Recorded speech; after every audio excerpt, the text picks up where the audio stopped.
What's going on, everybody? Welcome back to Jacked Up Fishing. Well, there's no fishing going on today. I'm on my way up to Maryland to pick up a 31K porn. It's the boat that I've been looking for. I've been looking for a 32 foot boat that I can customize and make it my own and do some really cool stuff on it when we do this build. And I'm gonna bring you guys with me. I just sold the Seahunter under a week ago, and I'm on the way up here now to pick this up. That gives me 3 months during the winter when it's nice and cold, and that way I don't have to work in the hot heat in the middle of the summer, and I can get this project done. It's gonna be an awesome build, and I can't wait to bring you guys with me. All right, so we're on the way now, just on 95 North, heading up there.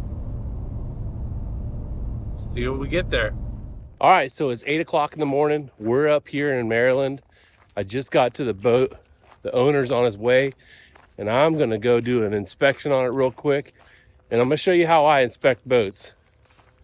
I've learned a lot over the years on how to inspect boats, and it's a real art to it. You gotta look for everything. You gotta have a really good eye and know what you're looking at. So here we go. Here's the boat, 31K porn. It's on a nice looking trailer. And the first thing I'm gonna do right now is I'm gonna walk the outside just to give it a quick look. So right now I can already see there's been a couple patches, little patch there. Couple little spots I can see, look, somebody, little rash there, another little spot, little patch. I'm just going over the hull right now.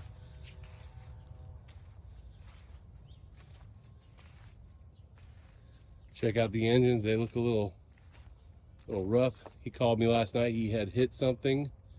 So there's that. We've discussed that. And we're just gonna see if we see any visual signs of damage or anything that we need to be aware of. Looks like it needs a good buff. That's no big deal. Trailer looks to be in good shape. The triple axle tires look to be good. I got a long ride ahead of me, so he says he's checked the bearings and everything for me. That's a good thing. So one of the most critical tools on this is a hammer.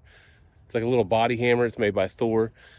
And what you do is you hold it at the end and you just tap. And you look for different sounds.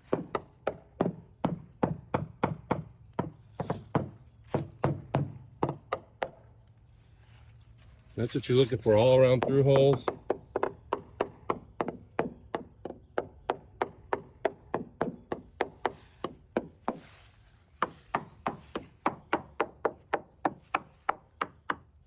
Another good thing to have is a big light.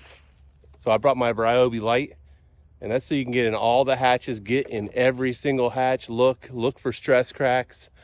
You're gonna look all around the boat, see what's if there's any corrosion of any kind, any delamination, and that's what the hammer's for as well. You go around the whole boat. Is before you get here, Google the brand. You can often find good stuff on the Hull Truth website, Facebook groups of the boat, like what particular brand boat, and it just gives you good areas to look at.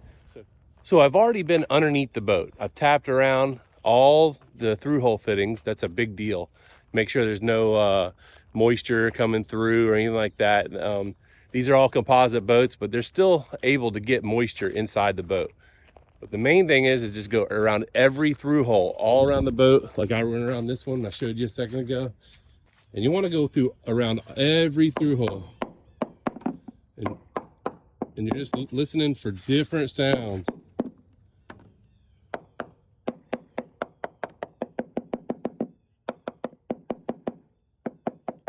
There's a bulkhead right there, as you can see. That's why it has a different sound right there.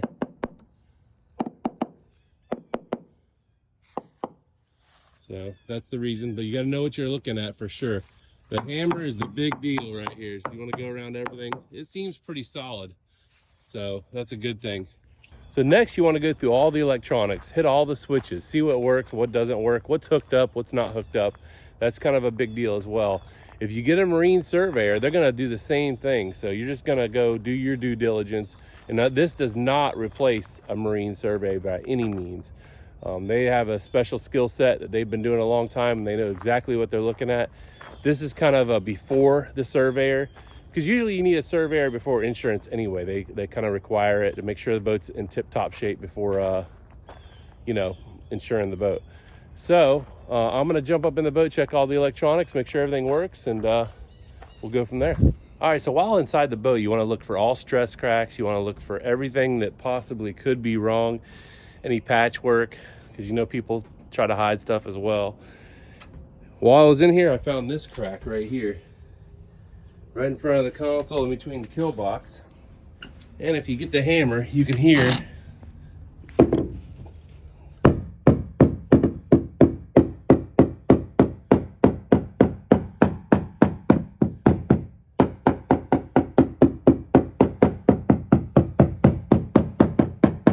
probably just a seam.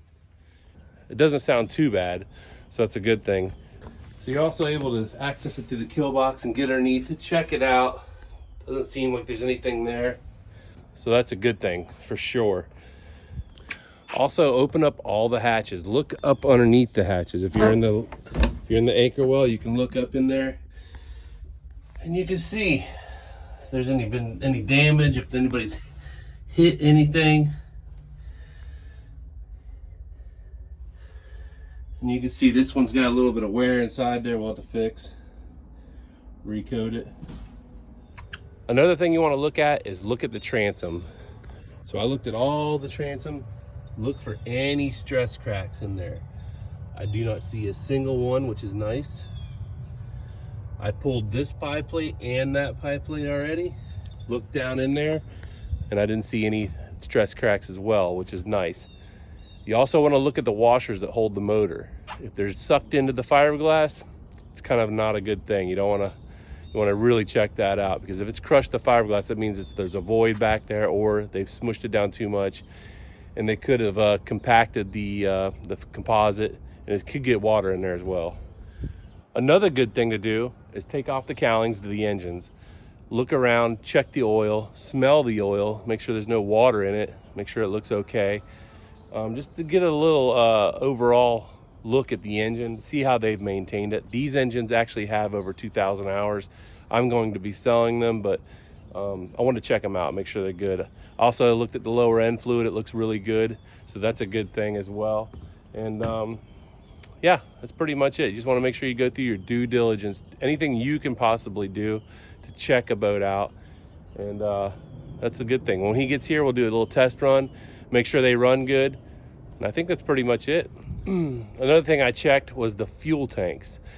Cape Horns they have poly tanks, which is really cool. They're not aluminum, so they won't ever rot, but they do have sender issues a lot. So you gotta check the senders. I did check them. They look pretty good. But I'm gonna check these electronics. I can't get the power on. There must be a trick to it of some sort. I'll wait till the owner gets here, but everything looks to be pretty like he described. There's a few things I gotta discuss with him, and we might be done, might be on the way home. So here's the bilge on this one. It's a lot of unused big transducer. The pumps aren't hooked up, so he's got a stopcock off there, a little teeny bilge. I'm pretty much gonna gut this boat when I get it, if I do get it, and I'm gonna do a crazy build. That stuff will not be going on the boat. So this hull I'm looking at is a 31-foot Cape Horn. It's a 2005 hull with newer engines. I think these are 2014 or 2016 engines. I'm gonna be repowering this boat. I'm not sure with what yet. I'm waiting on a few options to come through, but other than that, I'm gonna be doing a fully custom build. I'm gonna be getting rid of the console, the leaning post, and the T-top, and making my own custom one. And that'll be pretty cool. And then I'm going to fix up everything you possibly see on the boat. We're gonna do a fully custom build on this. And yeah, this will be the new jacked up. All right, so when the owner gets here, we'll take our test ride, and I think we'll go to the bank. So the owner arrived. We went through all the electronics. There was a hidden switch I didn't know about. So we powered everything on, went through all the electronics, which were pretty new, all new Garmin stuff, which was really nice. We also went through the bilge pumps and all the ancillary stuff that is on the boat. Everything seemed to work good. So pretty much dumped it in the water, and here it is floating. He's coming to pick me up. So while in the water, I made sure there was no water intrusion, no leaks, anything like that. We went through all the electronics, the transducer, the GPS, make sure everything was working, and just did a quick test ride, about 10-15 minutes. Everything seemed to work great. So we headed to the bank, completed the deal. After a quick stop at the rest area to air the tires up, we were on the way home. This trip back was brutal. I had a bearing that went bad and caught fire, actually. It was pretty crazy. Took me a total of 16 hours to get home, but we made it. Whew! Well, we are back home finally. That was a long trip. Got her back up on the lift right here, and I just have it there for right now so I can do the trailer. On the way home at South Carolina, blew an axle hub and it caught on fire. I almost lost the whole boat. It was pretty crazy. But got it back up on the lift. It's good to go. Fits real nice there. So here's what's going on with the trailer. It's a triple axle, 10,000 pound. Each axle's 3,500 pound axle, and man, this one caught fire. You can see it really got eaten up. Well, guess I got to get to work. That'll be on the next episode. Anyway, well, hopefully you like this video. Hopefully you like the way I went through, checked everything out with the hammer. Do your research. Make sure you look at the spots that need to be addressed or looked at. When you look at it online to see if there's anybody's having problems with certain areas, that's a big deal. Look at them areas real close. Make sure the hull is solid. Jump on the transom, jump on the cavitation plates. And that's pretty much what you gotta do. Other than that, go ahead and get you a surveyor. That's a big deal as well. But this does not replace a surveyor, that's for sure. So anyway, well, like I said, I hope you like this video. I got a lot more videos of working on this boat coming this whole winter. I got 3.5 months to get this thing tuna ready. All right, and rigging up lights on that next week. Just got a new set of lights from Outrigger Lights products. Woo, they are sick. All right, guys, see you on the next video. Jacked Up out.